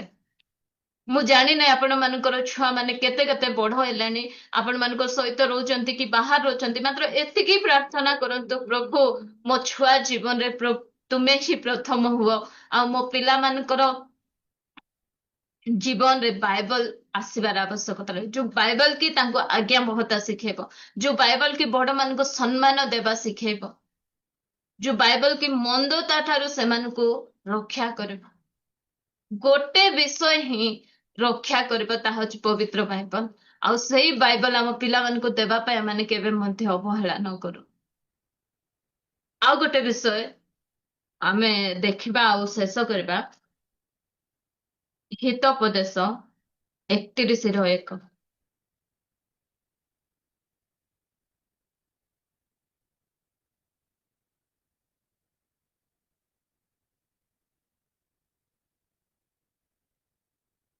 ଲୋମୁଏଲ ରାଜାର କଥା, ଅର୍ଥାତ୍ ତାହାର ମାତା ତାହାକୁ ଯାହା ଶିଖେଇଥିଲେ ସେହି ଭାରକ୍ତି। ଗୋଟେ ରାଜା ତାଙ୍କ ମାଙ୍କୁ କଣ ଶିଖାଉଛନ୍ତି ଦେଖନ୍ତୁ। ଏ ବଡ ହେଲାଣି, ଏବେ ଆଉ ପିଲା ଆମର କଥା ଶୁଣିବେ କି? ରାଜା ହେଲା ପରେ ମଧ୍ୟ ମା ଶିଖାଉଛନ୍ତି ଆସିକିନା। କଣ ଶିଖାଉଛନ୍ତି? ହେ ମୋହର ପୁତ୍ର, କେତେ ବଢିଆ ସେ କହୁଛନ୍ତି। ଆମେ ରାଗିଲେ ହିଁ ଆମ ଛୁଆ ମାନଙ୍କୁ ଶିଖାଉ। ରାଗିଗଲେ କଣ ତ ଜଣା ନାଇଁ କି ବାଇବଲ ଏମିତି ଲେଖା ଅଛି, ଏମିତି କରନା ସେମିତି କରନା। ଆମେ ପୁରା ବଡ ପାଟିରେ ଛୁଆ ମାନଙ୍କୁ କେତେ ରାଗିକି କଥା, ଏମିତି କରିବା କଥା ନାହିଁ, ସେମିତି କଥା ନାହିଁ। ମାତ୍ର ଲୋମୁଏଲ ରାଜାଙ୍କର ମା କେତେ ବଢିଆ ସେ ପ୍ରେମ ସେ ଯାଇକରି, ହେ ମୋହର ପୁତ୍ର, ହେ ମୋହର ଗର୍ଭର ପୁତ୍ର, ହେ ମୋ ମାନତର ପୁତ୍ର, କଣ କହିବି, ତୁମ୍ଭେ ସ୍ତ୍ରୀ ଲୋକଙ୍କୁ ଆପଣା ବଳ ଦିଅ ନାହିଁ। ଦେଖନ୍ତୁ, ଗୋଟେ ରାଜା ସହିତ ତାଙ୍କର ମା କଥା ହଉଛନ୍ତି, ରାଜା ପୁଅ ସହିତ ମା କଥା ହଉଛନ୍ତି। କୋଉ ବିଷୟରେ କଥାବାର୍ତ୍ତା ହଉଛନ୍ତି? ତୁମ୍ଭେ ସ୍ତ୍ରୀ ଲୋକଙ୍କୁ ଆପଣା ବଳ ଦିଅ ନାହିଁ। ମାନେ ଏ କଥାବାର୍ତ୍ତା ହେବା ପାଇଁ ଅନେକ ଆମେ ଲାଜ କରୁ। ଆମ ଛୁଆ ମାନଙ୍କର ସହିତ ଆମେ ଏମିତି ବିଷୟରେ କଥାବାର୍ତ୍ତା ହେବା ପାଇଁ ଆମେ ଲାଜ କରିଥାଉ। ମାତ୍ର ଆମ ଛୁଆ ମାନେ ଆମ ଠାରୁ ଅଧିକ ଜାଣୁଛନ୍ତି। ଯୋଉ ସମୟରେ ସେମାନେ ଆମ ସହିତ କଥାବାର୍ତ୍ତା ହେବାକୁ ଚାହୁଁଛନ୍ତି ଏ ବିଷୟରେ, ଆମେ କଣ କରୁଛୁ? ସେମାନେ ଏମିତି କଣ କଥା କରୁଛୁ? ଦୁଷ୍ଟ ନାହିଁ, ସେମାନଙ୍କର ଭିତରେ ସେ ସବୁ ଚାଲିଛି। ଆମେ ଏ ସବୁ ବିଷୟ ମଧ୍ୟ ସେମାନଙ୍କର ସହିତ କଥାବାର୍ତ୍ତା ହେବାର ଆବଶ୍ୟକତା ରହିଛି। ଆମ ଛୁଆ ମାନେ ଅନ୍ୟମାନଙ୍କ ଠାରୁ ନ ଶିଖନ୍ତୁ। ଏ ସ୍ଥାନରେ ଅନେକ ଭାଇ ମାନେ ବସିଛନ୍ତି, ହେଲେ ମଧ୍ୟ ମୁଁ କହିବାକୁ ଚାହେଁ, ଯୋଉ ସମୟରେ ଆମ ଝିଅ ବଡ ହେଇ ଆସୁଛନ୍ତି, ସେ ସମୟରେ ସେମାନଙ୍କୁ ପ୍ରତ୍ୟେକ ବିଷୟରେ ଶିଖେଇବାର ଅଛି। ଆମ ଚର୍ଚ୍ଚରେ ଜଣେ ଭଉଣୀ ତାଙ୍କର ଛୁଆ ବଡ ହେଇ ଆଇଲା ପରେ, ସେ ଯୋଉ ସମୟରେ ତାର ଫାଷ୍ଟ ପିରିୟଡସ୍ ହଉଛି, ସେ ସମୟରେ ତାଙ୍କ ସହିତ ସେ କଥାବାର୍ତ୍ତା ମଧ୍ୟ ନାଇଁ। ଆମ ଶରୀର ମଧ୍ୟରେ ଏମିତି ଆମେ ଏ ବିଷୟରେ କଥା ହେବା ପାଇଁ ମଧ୍ୟ ଆମ ଝିଅ ମାନଙ୍କର ସହିତ ଆମେ ଲାଜ କରୁ। ଆମେ ଯଦି ସେମାନଙ୍କୁ ଶିଖେଇବା ନାହିଁ, ତାହେଲେ ସେମାନଙ୍କୁ ଶିଖେଇବ କିଏ? ମୋବାଇଲ ଶିଖେଇବ। ଆଜି ଆମ ଛୁଆ ମାନଙ୍କୁ ମୋବାଇଲ ଶିଖାଉଛି, ତେଣୁ ସେମାନେ ନଷ୍ଟ ହେଇଯାଉଛନ୍ତି। ସେମାନଙ୍କର ଫିଲିଙ୍ଗସ୍ କୁ ଯୋଉ ସମୟରେ ସେମାନେ ଆମ ସହିତ ସେୟାର କରିବା ପାଇଁ ଚାହୁଁଛନ୍ତି, ସେମାନଙ୍କୁ ଆମେ ଆଭଏଡ୍ କରୁଛୁ। ନାଇଁ ନାଇଁ ନାଇଁ ନାଇଁ, ଏମିତି କଥା ହେବାର ନାହିଁ। ଆମେ ଖ୍ରୀଷ୍ଟିଆନ ଲୋକ, ଆମେ ଧାର୍ମିକ ଲୋକ। ତୁମେ ଧାର୍ମିକ ହୁଅନ୍ତୁ କି ଖ୍ରୀଷ୍ଟିଆନ ହୁଅନ୍ତୁ, ଯାହା ବି ହେଲେ ମଧ୍ୟ ଶରୀର ମଧ୍ୟରେ ସେ ସବୁ ବିଷୟ ଗୁଡିକ ଆସେ। ସେ ସବୁକୁ କେମିତି ଡିଲ୍ କରିବେ ଆମେ ଶିଖେଇବାର ଆବଶ୍ୟକତା ରହିଛି ସେମାନଙ୍କ ସହିତ। ଯୋଉ ସମୟରେ ପିଲାମାନେ, ଇଭେନ ପୁଅ ମାନଙ୍କ ସହିତ ମଧ୍ୟ ମା ମାନେ ଏ ବିଷୟରେ କଥାବାର୍ତ୍ତା ହେବା ପାଇଁ କେବେ ମଧ୍ୟ ସଂକୁଚିତ ହେବାର ନାହିଁ। ଗୋଟେ ରାଜାଙ୍କର ସହିତ ତାଙ୍କର ମା ତାଙ୍କୁ ଶିଖାଉଛନ୍ତି ଯେ, ହେ ପୁଅ, ଦେଖେ, ତୁ ସ୍ତ୍ରୀ ଲୋକକୁ ନିଜର ବଳ ଦେବୁ ନାହିଁ। ଏ ପ୍ରକାର ବିଷୟ ଗୁଡିକ ତୁ କରିବୁ ନାହିଁ, ଯୋଉଟା କି ରାଜା ମାନଙ୍କ ପାଇଁ ଭଲ ନାହିଁ। ଆମ ଛୁଆ ମାନଙ୍କୁ ମଧ୍ୟ ଆମେ ଏ ବିଷୟରେ କଥାବାର୍ତ୍ତା ହେବାର ଅଛି। କାହା ସହିତ କଥା ହଉଛ, କେମିତି କଥା ହଉଛ, ଟ୍ୟୁସନ ଯାଉଛୁ, ଟ୍ୟୁସନ ସାର୍ କେମିତି, କାହା ସହିତ ବସୁଛୁ, ଏସବୁ ବିଷୟରେ ଆମେ କଥାବାର୍ତ୍ତା ହେବାର ଅଛି। ଆଜି ଅନେକ ଝିଅ ମାନେ ଟ୍ୟୁସନ ରେ ଅନେକ ପ୍ରକାର ବିଷୟର ସେମାନେ ଶିକାର ହଉଛନ୍ତି। ଆସି ମାଙ୍କୁ କହୁନାହାନ୍ତି। ମାଙ୍କୁ ଯଦି କହିବେ, ଘରେ ଆସି କହିଲେ ନାଇଁ ଛୁଆ କାର ଭୁଲ, ଝିଅର ହିଁ ଭୁଲ, ତୋର ହିଁ କିଛି ଗୋଟେ ଥିବ, ତୁ ସେମିତି ହେଇଥିବୁ, ସେଥିପାଇଁ ସେ ସେମିତି, ଅନ୍ୟ କାହା କଥା ହଉନାହିଁ, ଏ ପ୍ରକାର ଆମେ କହିଥାଉ। କିନ୍ତୁ ଆମ ଛୁଆ ମାନଙ୍କ ସହିତ ଏ ବିଷୟରେ ମଧ୍ୟ ଆମେ କଥାବାର୍ତ୍ତା ହେବା ପ୍ରିୟ ଭଉଣୀ ମାନେ, ଯୋଉଟା କି ଆମ ପିଲାମାନଙ୍କୁ ରକ୍ଷା କର।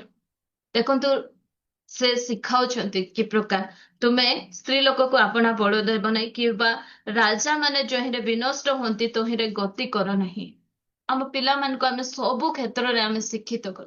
ଗୋଟେ ବି ଆମକୁ ସବୁବେଳେ କହେ ଆମର ପାଠ ଆମେ କରିବା, ବାକି ଯାହା କରିବାଟା ପ୍ରଭୁ କରିବେ। ଆମକୁ ଯେତିକି ଦାୟିତ୍ୱ ପ୍ରଭୁ ଦେଇଛନ୍ତି ବିଶ୍ୱସ୍ତ ଭାବରେ ସେତିକି ଦାୟିତ୍ୱକୁ ଆମେ ତୁଲାଇବା। ମୁଁ ଷ୍ଟାର୍ଟିଂରେ କହୁଥିଲି ମା ହେବା ଏକ ଗୌରବର ବିଷୟ, ମା ହେବା ଏକ ଗୁରୁତ୍ୱପୂର୍ଣ୍ଣ ଦାୟିତ୍ୱ। ଆଉ ଏ ଗୁରୁତ୍ୱପୂର୍ଣ୍ଣ ଦାୟିତ୍ୱ, ଆଉ ମା ହଉଛି ପିଲାର ପ୍ରଥମ ଶିକ୍ଷୟିତ୍ରୀ। ଆଉ ସେଇ ଶିକ୍ଷୟିତ୍ରୀ ଭାବରେ ପ୍ରଭୁ ଏ ଦାୟିତ୍ୱ ଦେଇଛନ୍ତି ଆମମାନଙ୍କୁ। ଆଉ ଏ ଦାୟିତ୍ୱକୁ ଆମମାନେ ଉତ୍ତମ ଭାବରେ ଆମମାନେ ତୁଲେ। ଗୋଟେ ମାଙ୍କ ବିଷୟ ମୁଁ କହିବା କଥା, ଦେଖନ୍ତୁ ଆମମାନଙ୍କର ୟୁନିକିଙ୍କ ବିଷୟରେ ଆପଣ ମାନେ ଦେଖନ୍ତୁ, ଯିଏକି ତିମୋତିଙ୍କର ମା। ତାଙ୍କ ପାଖରେ ହୁଏତ ପୁଲପିଟ ନାହିଁ, ଆଜି ଅନେକ ମା ମାନଙ୍କ ପାଖରେ ପୁଲପିଟ ନାହିଁ କି ସାମ୍ନାକୁ ଆସି ସେମାନେ ପ୍ରଚାର କରିପାରୁନାହାନ୍ତି, ମାତ୍ର ସେମାନେ ଗୋଟେ ଗୋଟେ ତିମୋତିକୁ ମଧ୍ୟ ତିଆରି କରିପାରିବେ। ୟୁନିକିଙ୍କୁ କିଏ ଏତେ ଜାଣିନାହାନ୍ତି, ମାତ୍ର ୟୁନିକି ଏ ପ୍ରକାର ଗୋଟେ ମା ଯେ କି ନିଜର ଦାୟିତ୍ୱକୁ ନିଜର ସେ ଲେଖାଯାଇଛି କି ତୁମର ମାତା ମହିଲୋଇଙ୍କ ଠାରେ ଯୋଉ ଅକପଟମୟ ବିଶ୍ୱାସ ଥିଲା, ୟୁନିକିଙ୍କ ଠାରେ ଥିଲା ସେଟା, ଆଉ ସେହି ଅକପଟମୟ ବିଶ୍ୱାସ ତିମୋତି ପାଖକୁ ମଧ୍ୟ ଆସିଛି। କାଠାରୁ ଆସିଛି? ମାଙ୍କ ଠାରୁ ଆସିଛି। ମା ତାଙ୍କୁ ଶିଖେଇଛନ୍ତି। ତିମୋତିଙ୍କ ବିଷୟରେ ପାଉଲ ସାକ୍ଷ୍ୟ ଦିଅନ୍ତି କି ସମସ୍ତେ ସ୍ୱାର୍ଥ ଚେଷ୍ଟା କଲେ, ମାତ୍ର ମୋର ତିମୋତି ସ୍ୱାର୍ଥ ଚେଷ୍ଟା କରିନାହାନ୍ତି। ସେ ଜଗତର ବିଷୟକୁ ଲାଳାୟିତ ହେଇ ଯାଇନାହାନ୍ତି। ତାଙ୍କ ପାଖରେ ତାଙ୍କ ମା ଶିଖେଇଥିବା ସେ ଅକପଟମୟ ବିଶ୍ୱାସ ଥିଲା। ଆଜି ଆମ ଛୁଆ ମାନଙ୍କ ଜୀବନରେ ମଧ୍ୟ ଏସବୁ ଆମେ ଶିଖାଉ, ଯୋଦ୍ୱାରା କି ସେମାନଙ୍କ ଜୀବନରେ ମାନେ ଦୁଷ୍ଟତା ନ ପଶୁ, ଦୁଷ୍ଟ ନ ହୁଅନ୍ତୁ, ଏସବୁ ଶିଖେଇବା। ଆମ ପାଠ ଆମେ କରିବା, ବାକି ପରମେଶ୍ୱର ତାଙ୍କ କରିବେ। ଆମେ ଆମ ଛୁଆ ମାନଙ୍କ ସହିତ ଏ ବିଷୟରେ କଥାବାର୍ତ୍ତା ହେବା, ସବୁ ବିଷୟରେ, କୌଣସି ବିଷୟରେ ମଧ୍ୟ ଆପଣ ମାନେ ଲାଜ କରନ୍ତୁ। ଯୋଉ ସମୟରେ ବଡ ହଉଛନ୍ତି ସେ ସମୟରେ ସେମାନଙ୍କ ସହିତ କଥାବାର୍ତ୍ତା ହୁଅନ୍ତୁ। ଦେଖିବେ ଅନେକ ମାନେ ପୁରା ଗାଁ ଯାକ ଲୋକ ସମସ୍ତେ ଜାଣିଥିବେ ଯେ ଆମ ଝିଅ କାହା ସହିତ ଗୋଟେ ବୁଲୁଛି, ମାତ୍ର ଆମକୁ ଜଣା ନଥିବ, କାହିଁକିନା ଆମେ ସେମାନଙ୍କର ସହିତ ସେତେ ଖୋଲାଖୋଲି ଭାବରେ ଆମେ କଥାବାର୍ତ୍ତା ହେଇନା। ଆମ ଛୁଆ ମାନେ ତାଙ୍କର ମନର କଥା ତାଙ୍କ ସାଙ୍ଗମାନଙ୍କ ସହିତ ହୁଅନ୍ତି, କିନ୍ତୁ ମା ସହିତ ହେଇପାରୁନାହାନ୍ତି, କାହିଁକିନା ଆମେ ସେମାନଙ୍କ ସହିତ ସେତିକି ଓପେନ ହେଇନା। ଯୋଉ ସମୟରେ ସେମାନେ କିଛି ତାଙ୍କର ଫିଲିଙ୍ଗସ କୁହନ୍ତି, ସେ ସମୟରେ ଆମେ ସେମାନଙ୍କୁ ଚିଡିକିନା ଆମେ କଥା ଏଇ ଏମିତି କଥା ହେବା କଥା କି, ଏଟା ହେବା କଥା ନାହିଁ, ଯୋଉ ଦ୍ୱାରା କି ସେମାନେ ତାଙ୍କ ଫିଲିଙ୍ଗସ ଗୁଡିକ କହିବା ପାଇଁ ମଧ୍ୟ ଆମମାନଙ୍କୁ ଭୟ କରନ୍ତି। ଆମକୁ ଦେଖିଲେ ଗୋଟେ ହିଟଲରକୁ ଦେଖିଲା ପରି ସେମାନଙ୍କୁ ଲାଗୁଥାଏ। ଆମେ ସେ ପ୍ରକାର ହେବା ନାହିଁ। ଆମେ ଦେଖୁ ଯୋଉ ସମୟରେ ଆମର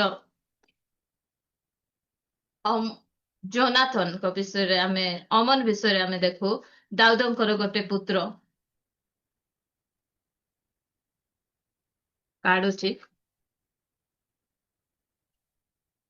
ତାମର ଅମନ ବିଷୟ। ଅମନ ଯୋଉ ସମୟରେ ନିଜର ଭଉଣୀ ପ୍ରତି ହିଁ କାମାସକ୍ତ ହଉଛନ୍ତି, ପ୍ରେମରେ ପଡି ଯାଉଛନ୍ତି, ସେ ସମୟରେ ତାର ଫିଲିଙ୍ଗସ କୁ ସେ ଯଦି ଦାଉଦ ସହିତ ସେୟାର କରିଥାନ୍ତା, ତାଙ୍କ ବାପାଙ୍କ ସହିତ ଯଦି ସେୟାର କରିଥାନ୍ତା, ଆପଣ ମାନେ ଦ୍ୱିତୀୟ ସାମୁଏଲ 13 ଅଧ୍ୟାୟର ସେ ଘଟଣାକୁ ଆମେ ପାଇବୁ।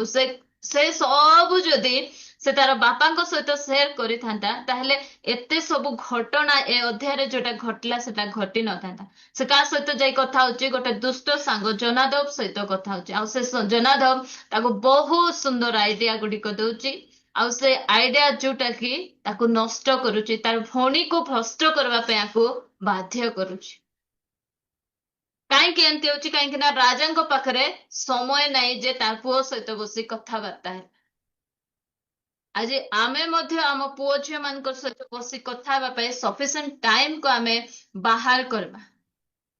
ସାମୁଏଲଙ୍କର ମୁଁ ଆପଣମାନଙ୍କୁ କହିଥିଲି, ସାମୁଏଲ ପାଖରେ ମଧ୍ୟ ସେ ବିଚାରକର୍ତ୍ତା ହଉଛନ୍ତି, ମାତ୍ର ତାଙ୍କର ପାଖରେ ଟାଇମ ନାହିଁ ଯେ ପିଲାମାନଙ୍କ ସହିତ ବସି କଥା ହେବେ।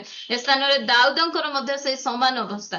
ସେ ଅମନ ସହିତ ନିଜ କଥାବାର୍ତ୍ତା ହଉନ, ଅମନ ମଧ୍ୟ ତାଙ୍କର ଫିଲିଙ୍ଗସ୍ ତାଙ୍କର ଭିତରେ ଚାଲିଥିବା ବିଷୟ ଗୁଡିକ ସେ ଅମନ ବାପାଙ୍କର ସହିତ କଥାବାର୍ତ୍ତା ହେଇପାରୁନି। ଯଦି ବାପାଙ୍କ ସହିତ ସେ ସବୁ ସେୟାର କରିଥାନ୍ତେ ତ ଏତେ ସବୁ ଦୁଷ୍ଟତା ଇସ୍ରାଏଲ ମଧ୍ୟରେ ହେଇ ନଥାନ୍ତା। ନିଜର ଭଉଣୀକୁ ଅମନ ସେ ଭ୍ରଷ୍ଟ କରିନଥାନ୍ତା। ଆଜି ଆମେ ଦେଖିବା ଆମ ଛୁଆ ମାନଙ୍କ ଜୀବନରେ କଣ ଚାଲୁଛି, ଆଉ ସେମାନଙ୍କୁ କୋଉ ବୟସରେ କୋଉଟା ଶିଖେଇବାର ଅଛି। ଆମେ ସବୁ ବିଷୟରେ ସେମାନଙ୍କ ସହିତ କଥାବାର୍ତ୍ତା ହେବାର ଆବଶ୍ୟକତା ରହିଛି। ସେମାନେ କେମିତି କରୁଛନ୍ତି କଣ ଆମେ ଦେଖିବାର ଆବଶ୍ୟକତା ରହିଛି। ଆଉ ଗୋଟେ ମାନେ ଖୁଲମ ଖୁଲା, ଯେମିତି କି ଲମୁଏଲ ରାଜାର ମା ତାଙ୍କର ପୁଅ ସହିତ କଥା ହଉଛନ୍ତି, ଆମେ ମଧ୍ୟ ସେ ପ୍ରକାର କଥା ହେବାନି। ନାଇଁ, ଛୁଆମାନେ ତ ବଡ ହେଇଗଲେଣି, ସେମାନଙ୍କର କଥା ସେମାନେ ଦେଖିବେ, ସେମାନଙ୍କ ସହିତ ଆଉ ଏ ବିଷୟରେ କଥାବାର୍ତ୍ତା ହେବ କି ନାଇଁ, ସେମାନଙ୍କ ସହିତ କଥାବାର୍ତ୍ତା ହେବାର ଆବଶ୍ୟକତା ରହିଛି। ସାଙ୍ଗସାଥି ଠାରୁ ଶିଖିବେ, ଖରାପ ଶିଖିବେ। ଆଉ ଯଦି ମୋବାଇଲରୁ ଶିଖୁଛନ୍ତି ତାହା ତ ଆହୁରି ଅଧିକ କଦର୍ଯ୍ୟଟା ଶିଖି। ତେଣୁ ଆମେ ସେମାନଙ୍କୁ କହିବାର ଅଛି, ଏଟା ଆମ ଶରୀର ମଧ୍ୟରେ ସବୁ ଚେଞ୍ଜେସ୍ ଗୁଡିକ ଆସେ, କିନ୍ତୁ ଏସବୁକୁ ଆମେ କେମିତି ଭାବରେ ସଂଯତ କରିବା ସେ ସବୁ ଆମେ ସେମାନଙ୍କୁ ଶିଖେଇବାର ଅଛି। ହେ ଲମୁଏଲ, ରାଜା ମାନଙ୍କର ଦ୍ରାକ୍ଷାରସ ପାନ କରିବା ଉଚିତ ନୁହେଁ, ରାଜା ମାନଙ୍କର ଉଚିତ ନୁହେଁ, କିମ୍ବା ମଦ୍ୟ କାହିଁ ବୋଲି କହିବା ଭୂପତି ମାନଙ୍କର ଉଚିତ ନୁହେଁ। ସେମାନେ ପାନ କଲେ ବ୍ୟବସ୍ଥା ପାର୍ଶ୍ୱରେ ଦୁଃଖୀ ସନ୍ତାନ ସମସ୍ତଙ୍କର ବିଚାର ବିପରୀତ କରିବେ। ଆମେ ଆମ ପିଲାମାନେ କେମିତି ବସୁଛନ୍ତି, କଣ ଖାଉଛନ୍ତି, କଣ ପିଉଛନ୍ତି, ସେ ସବୁ ମଧ୍ୟ ଦେଖିବା। ଦେଖନ୍ତୁ, ଅନେକ ଟିନେଜର ପିଲାମାନେ ଆଜି ଡ୍ରଗ୍ସ ର ଏଡିକ୍ଟ ହେଇଯାଇଛନ୍ତି। ଆଉ ଡ୍ରଗ୍ସ ର ମାନେ ଅଭ୍ୟାସ ଏ ପ୍ରକାର ହେଇଯାଇଛି, ଘରୁ ସେମାନେ ଟଙ୍କା ଚୋରି କରି ନେଇକିନା ଡ୍ରଗ୍ସ ଗୁଡିକ ପିଉଛନ୍ତି, ଇଞ୍ଜେକ୍ସନ ଗୁଡିକ ଆସୁଛି ସେଟା ଲଗାଉଛନ୍ତି। ଆମ ଏରିଆରେ ମଧ୍ୟ ସେ ପ୍ରକାର ହଉଥିଲା। ଆମେ ଭାବୁଛୁ ବଡ ବଡ ସହର ଗୁଡିକରେ ଏ ପ୍ରକାର ହଉଛି, ତାହା ନୁହେଁ। ଛୋଟ ସହର ସବୁ ଜାଗାରେ ମଧ୍ୟ ହଉଛି। ସେ ସବୁ ମଧ୍ୟ ଆମେ ଦେଖିକିନା ଆମ ପିଲାମାନଙ୍କୁ ଆମେ ହେଲା ପରେ କହିବୁ ନାହିଁ, ଯୋଉ ହେଇନାହିଁ ସେମାନଙ୍କ ସହିତ ଏ ବିଷୟରେ ଆମେ କଥା ସବୁ ବିଷୟରେ ଆମେ କଥାବାର୍ତ୍ତା ହେବାର ଆବଶ୍ୟକତା ରହିଛି। ପ୍ରିୟ ଭଉଣୀ, ଗୋଟେ ବିଷୟ ଆମେ ଗୋଟେ ପଦ ପଢିକି ଆମେ ଶେଷ କରିବା। ହିତୋପଦେଶ 7:7। ତହିଁରେ ମୁଁ ଦେଖିଲି ଅଜ୍ଞାନ ମାନଙ୍କ ମଧ୍ୟରେ ଓ ଚିହ୍ନିଲି ଯୁବାମାନଙ୍କ ମଧ୍ୟରେ ଜଣେ ବୁଦ୍ଧିବିହୀନ ଯୁବା ଲୋକ। ଆମ ପିଲାମାନେ ଯୋଉ ସମୟରେ ଏମିତି ଦୁଷ୍ଟତା କରିବେ, ତାହେଲେ ସେମାନେ କେମିତି ଅଜ୍ଞାନୀ ହେଇଯିବେ, ବୁଦ୍ଧିହୀନ ହେଇଯିବେ। ତେଣୁ ଆମ ପିଲାମାନଙ୍କୁ ସମୟ ଥାଉ ଥାଉ ଯାହା ଜ୍ଞାନ ଦେବା କଥା ଆମ ପାଖରେ ଯାହା ଅଛି, ପ୍ରଭୁ ଯାହା ମାନଙ୍କୁ ଶିଖେଇଛନ୍ତି ତାହା ମାନେ ଶିଖେଇବାର ଆବଶ୍ୟକତା ରହିଛି। ତ ଆମ ଛୁଆ ମାନଙ୍କୁ ଆମେ ଶିଖେଇବା। ଆମେ ହଉଛୁ ସେମାନଙ୍କର ପ୍ରଥମ ଶିକ୍ଷୟିତ୍ରୀ। ଆଉ ସେମାନେ ଜଗତ ଲୋକ ସେମାନଙ୍କୁ ଓ ଆଲଫାବେଟ ଜାଗତିକ ଜ୍ଞାନ ଦେବେ, କିନ୍ତୁ ପ୍ରଭୁ ଆମମାନଙ୍କୁ ଦାୟିତ୍ୱ ଦେଇଛନ୍ତି, ଆମମାନଙ୍କୁ ପରିତ୍ରାଣ ଦେଇଛନ୍ତି। ସେମାନଙ୍କୁ ଆମେ ଶିଖାଇବାର ଅଛି ଯେ ପ୍ରଭୁ ଆମ ଜୀବନରେ ପ୍ରଥମ। ଆଉ ଆଜ୍ଞା ବହୁତ ସେମାନଙ୍କୁ ଶିଖେଇବା। ଆଉ ଲୋମେଲ ରାଜାଙ୍କର ମା ଯେ ପ୍ରକାର ଶିଖାଉଛନ୍ତି, ଆମେ ମଧ୍ୟ ସେଇ ପ୍ରକାର ଆମ ଛୁଆ ମାନଙ୍କୁ ସବୁ ବିଷୟରେ ଆମେ ଶିଖେଇବାର ଆବଶ୍ୟକତା ରହିଛି। ପ୍ରଭୁ ଅଳ୍ପ ବାକ୍ୟରେ ଆମ ସମସ୍ତଙ୍କୁ ଆଶୀର୍ବାଦ କରନ୍ତୁ।